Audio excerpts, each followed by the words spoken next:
김포의 핵심 교통은 뭐죠? 김포 도시철도. 김포공항까지 5호선도 가고요. 9호선도 다닙니다. 김포의 핵심은 수도권 지하철입니다. 라고 말하기에는 김포공항이 김포에 없죠.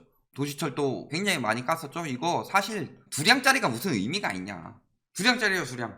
사람이 감당이 안 되죠. 요것에 대해서 추가 전동차를 3개월 앞당겨서 투입하겠다. 전동차 혼잡률이 한때 300%에 육박하면서 지옥철로 불리게 되자. 지금 210%까지 떨어진 상황인데 출퇴근 시간은 사실 어떻게 따지면 여기 서울이 있고요. 가장 가까운 역이 고촌역이죠. 고촌에 사는 사람이 여기 사는 사람보다 지하철 타고 서울 가긴 더 힘들 수가 있어요. 왜? 여기서 다 타니까. 한 풍무쯤 가면 못 탄다. 그러니까 양을 늘리겠다라고 하는데 엄밀하게 말하면은 여러 차례 타는 것보다 양을 좀 늘려라. 아무리 뭐 다른 거 많더라도 저거 좀 제대로 이용하려면은 내량은 돼야지 두량이 뭐예요. 생활 개선을 위해서는 내량은 필요합니다. 그런데 그거 가지고 또 집값 올린다 난리 치겠죠. 저거 늘어나니까 집값 오른다 이 난리 칠 거예요. 물론 교통이 편리해지면 김포 같은 경우는 저거는 굉장히 희소식입니다. 집값 오르는 희소식이 아니라 진짜 출퇴근하기 좋은 희소식이다. 예를 들어서 지금 막 동탄 집값 뜬다고 하는데 뭐 GTX 들어오고 SRT는 들어왔고 이런 것 때문에 뜬다라는 건 개구라예요. 왜냐? SRT 출퇴근 시간에 이용하는 사람 얼마나 되냐? 그거 들어오고 GTX까지 들어와봤자 의미 없어요. 그런데 저건 실질적으로 이용하는 지하철이죠. 혼잡도가 300%까지 들어갔다는 거는 사람들이 많이 이용하는 지하철이라는 소리예요. 그런 것들은 늘어나면 당연히 호재죠. 그런데 기대만 잔뜩 늘고 가격은 제자리.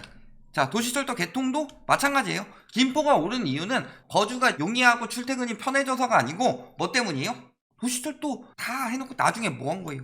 나중에 이제 풍선 효과 이런 걸로 올린 거지. 풍선 효과라는 건 뭐예요? 심리 조장이에요. 심리 조장으로 올린 거지. 막상 호재가 있을 때 집값이 올랐으면은 도시철도 개통하고 이럴 때 사람들이 몰려갔어야죠. 그러니까 언론들이 이리 가라 저리 가라 해주는 데서 김포가 끝물에 얻어 걸린 정도였던 거죠. 뭐라 그래요? GTX 수혜지요. 김포한강 신고가래요.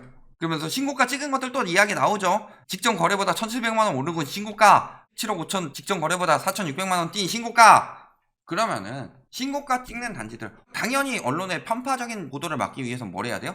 신고가 찍은 만큼 신저가 찍은 단지들도 동시에 당연히 같이 보도를 해줘야 되고 신고가 비중이 전보다 얼마나 늘었느냐 줄었느냐 그 다음에 신고가 거래가 전보다 늘었느냐 줄었느냐 이런 부분에 대해서 정확히 보도를 해줘야 되는데 예 신고가 찍었어요 김포 가자 한강 가자 이런 식으로 자꾸 심리만 조장하는 거죠. 저게 무슨 언론이냐 이야기가 절로 나올 수밖에 없는 거죠. 그러면서 신고가 단지 보니까 어때요? 6개월 만에 거래됐죠. 요거 뭐 층수 고층이고 뭐 이런 것도 왜 요즘에 안 따지죠? 그 다음에 뭐예요? 직전 거래가보다 5억 3천 보다 올랐다. 직전 거래 5억 6천인데 쇼? 그 전에 5억 5천이고 5억 6천이고 5억 7천인데 올랐어요?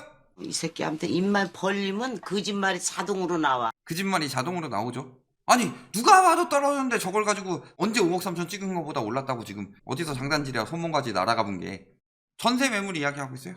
자, 전세 시장을 자극하는 이유는 크게 두 가지입니다. 첫 번째는 뭐예요? 다주택자 보호. 다주택자들이 패닉 셀링 들어가기 시작하면 큰일 납니다. 그러니까 전세 가격 계속 오를 거니까 부담 줄어들 거니까 안심해 라고 자꾸 해주는 거죠. 또 한 가지는 뭐예요? 임대차법 폐지. 유통기한 얼마 안 남았습니다. 이거 올해 내로 임대차법 폐지 안 되면은 앞으로 폐지할 명분은 완전히 사라집니다. 왜? 2년 뒤에 갱신시기에 오른다고 했는데 안 오르죠. 그리고 금리 계속 올라가면서 사람들이 전세 빼서 월세 들어가죠. 전세자금 대출에 이자 부담이 월세 부담보다 심하다. 그러면 전세가는 떨어질 수밖에 없어요. 그러니까 전세가가 아직 완벽히 떨어지기 전에 지금 빨리 호도해서 지금 빨리 폐지시켜야지. 그렇지 않으면 이거 노태우 때 1년에서 2년으로 늘린 것처럼 평생 장기적으로 가게 되는 거고 그럴수록 임대인의 권리는 줄어들고 임차인의 권리는 늘어난다. 물론 임차인 권리 5%에 임대인 권리 95% 정도에서 임차인 권리 10%에 임대인 권리 90% 정도로 소폭 늘어나는 정도지만 그래도 싫죠. 기득권 입장에선. 그러니까 올해 내로 어떻게든 폐지시켜야 됩니다. 전세가 진짜 본격적으로 떨어지기 전에. 그래야지 고금리로 전세가 폭락하기 시작하면은 임대차법 폐지해서 전세가가 떨어졌다. 임대차법은 악법이다. 다시는 임차인의 권리를 보장해주면 안 된다. 이런 여론을 만들 수 있겠죠.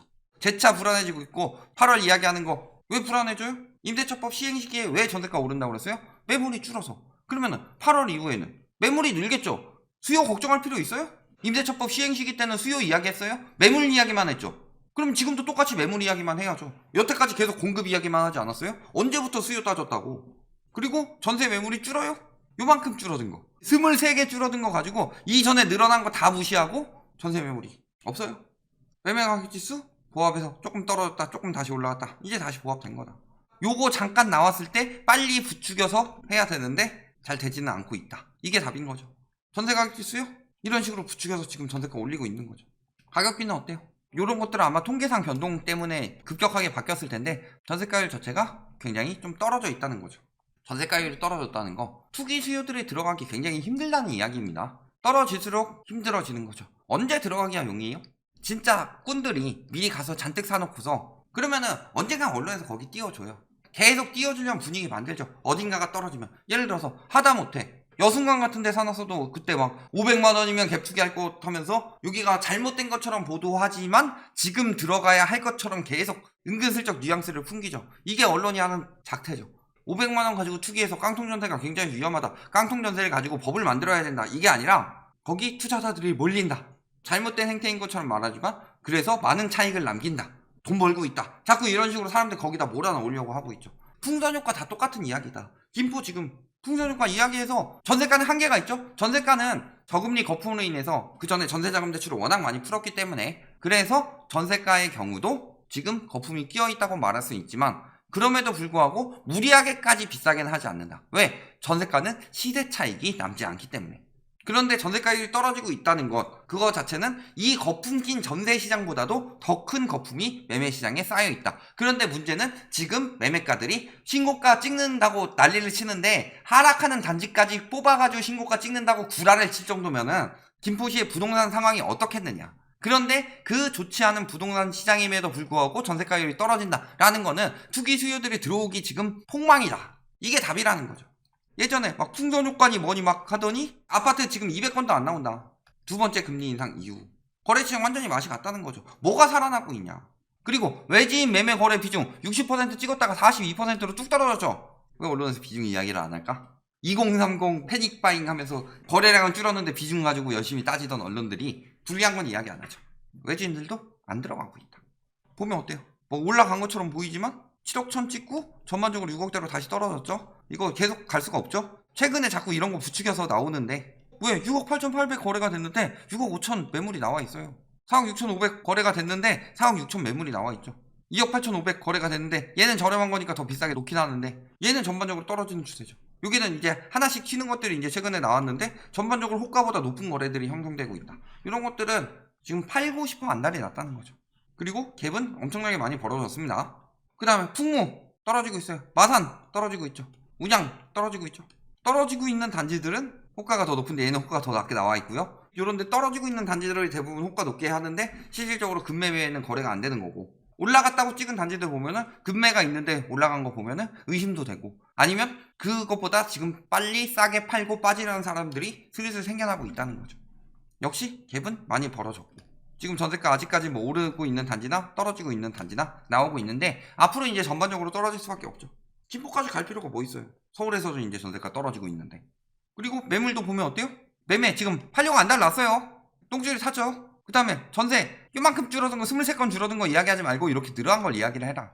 월세도 마찬가지고 지금 임대차법 폐지 윤 차기 대통령님이 해주실 거야. 원 차기 국토부 장관님이 도와주실 거야. 플러스 점점점 해가지고 지금 폐지하고 싶어서 폐지한다라고 여론 쪽을 완전히 굳어놓고서 매물 빼죠. 지금 잘못 계약했다가 소급 적용 안 돼가지고 내 거는 4년 계약해야 되고 조금만 더 기다렸으면 2년만 해도 되는 거였는데 그럴까봐 매물 슬슬 조금 빼놓은 건데 요거 결국엔 폐지 물 건너가면 금방 다시 나올 수밖에 없다. 그리고 입주 언제 입주가 가장 많이 했어요? 2020년 2020년에 김포시 부동산 시장 어땠어요? 입주가 가장 많이 되던 시기에 가장 활발하고 가장 집값이 뜨려고 했었죠. 그럼 뭐예요? 공급량이랑 집값은 상관관계가 크지 않구나. 왜 저 당시에 김포는 조정 대상 지역 피했다 하면서 엄청나게 뛰었었죠. 왜 공급 과잉이라고 집값 떨어진다고 이야기 안 했어요? 모든 언론들이. 공급이랑 집값은 큰 연관이 없다. 그렇게까지 언론에서 말하는 것만큼 연관이 크지가 않다. 핵심은 수요이고 수요가 얼마나 늘어나는지 아니면 얼마나 줄어드는지 공급이 부족이라 집값이 오른다고 하면서 수요를 유치하려고 하는 거지 막상 보면은 어때요? 인천, 수원, 김포 공급 많이 될 때 언론에서는 단 한마디 하지 않았습니다. 그리고 만약에 떨어지는 시기에 공급이 들어오는 지역이 있다. 그러면 공급 때문에 떨어졌다고 공급 이야기를 하는 것일 뿐이고 서울도 마찬가지예요. 문재인 정부 때 입주 제일 많이 들어왔어요.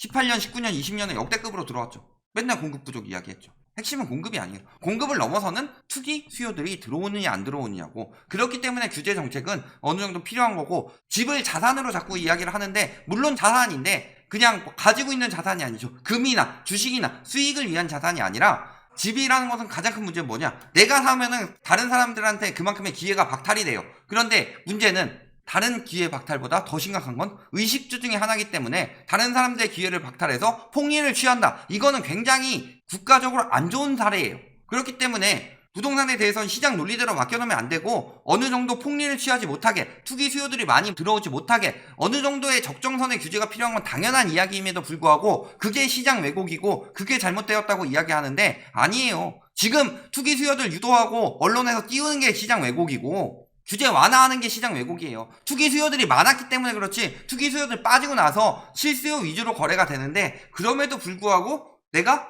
여러 채를 사서 뭔가를 좀 수익을 올려보겠다, 그런 시장이 되어야지 그게 왜곡된 시장이 아닌 거지. 이건 투기 수요들 나 돈 벌어 갑시오 하고 갖다 주는데, 전세 살고 있으면 대부분 남돈 가지고 사는데 그럼 세금이라도 많이 때려야 되는데 다주택자 세금 때리면 차별한대요. 잘못된 거죠. 시장 정상화 시켜놨더니 지금 다시 왜곡하려고 하는 거죠, 규제 완화가. 문제는 김포 이런 데 많이 들어온 이유, 서울 떠난 2030들 많이 떠났다고 그랬죠. 김포로 이사했대요. 김포로 많이 갔어요. 사실 김포 싸니까. 그러면서 대출 잔뜩 받아서 사게 만들었죠, 영끌에서. 특히 막 21년 이때쯤 산 사람들 완전히 무너지는 거야.